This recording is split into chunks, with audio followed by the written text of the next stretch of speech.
Assalamualaikum warahmatullahi wabarakatuh. Alhamdulillahirabbil alamin. Alhamdulillahilladzi arsala rasulahu bil huda wa dinil haqq. Asyhadu an la ilaha illallah wa asyhadu anna Muhammadan abduhu wa rasuluh. Allahumma sholli ala sayyidina Muhammad wa ala ali Muhammad. Lama nggak jumpa dalam ngobrol-ngobrol ngalor ngidul tentang kroyo politik. Yang jelas kalau di Facebook sudah saya tulis, berhubung 1 tahun terakhir ini sudah banyak yang mengulas masalah geopolitik, para ahli ya maaf saya menguranginya, dan banyak referensi yang lainnya juga sih. Untuk yang jelas untuk masalah geopolitik akhir-akhir ini makin panas. Untuk beberapa hari ini panas. Iran, Amerika yang sudah tanda tangan MOU walaupun tidak bertatap muka, tapi akhirnya juga berperang. Yang menjadi pertanyaan, kenapa itu bisa terjadi? Yang jelas, ketika suatu konflik di situ banyak kepentingan di dalamnya, maka konflik peperangan itu makin lama. Contoh, Rusia dengan Ukraina. Ketika Ukraina ditumpangi oleh negara-negara lain, walaupun kelasnya di bawah jauh dari Rusia, maka peperangan makin lama. Ditumpangi oleh siapa? Sudah tidak menjadi rahasia umum. Negara-negara Eropa, khususnya Barat. Iran versus Amerika. Kenapa jadi lama? Jelas Israel menumpanginya, belum negara lain.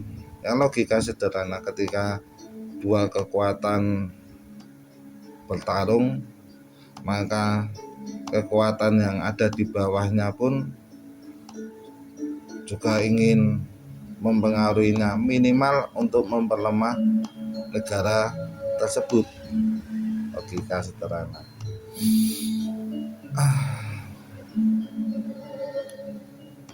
Untuk solusi untuk damai gimana? Ya sulit. Selama Trump masih menjadi presiden, otomatis peperangan makin lama. Ketika kepentingan itu masih ada, otomatis peperangan itu masih lama, walaupun secara kuantitas, frekuensi kualitas bisa berkurang. Ketika Israel masih ingin mendominasi, mempengaruhi, membuat warna sesuai keinginannya di Timur Tengah, ya jelas potensi konflik itu makin masih ada.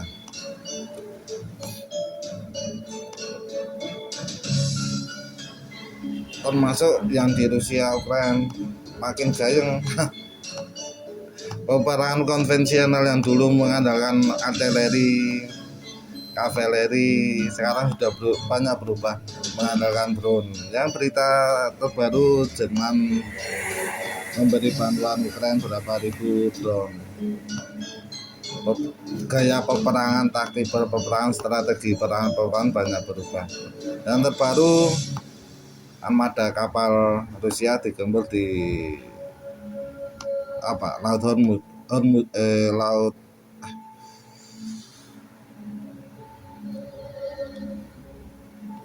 laut lupa saya digempur. Ini masalahnya ngomong nggak baca teks ya, kayak gini nih.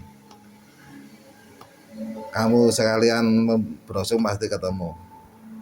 Yang jelas bukan di Laut Kaspia. Di Gembur.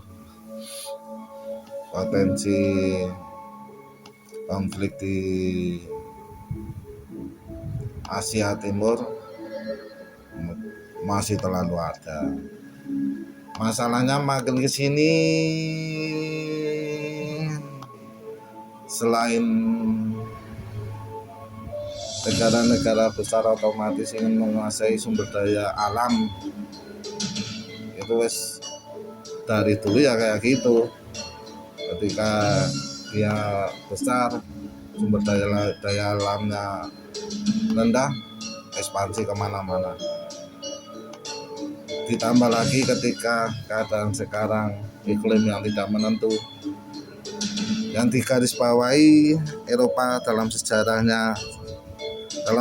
modern, yang dimaksud modern di sini yang tercatat dalam sejarah itu yang mengenal tulisan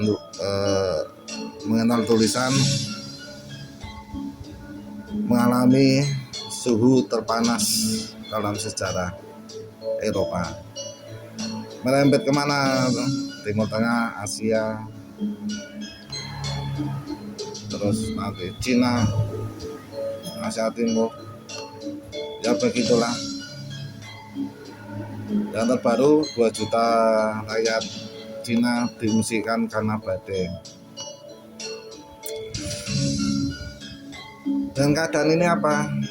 Selain sumber daya alam yang dulu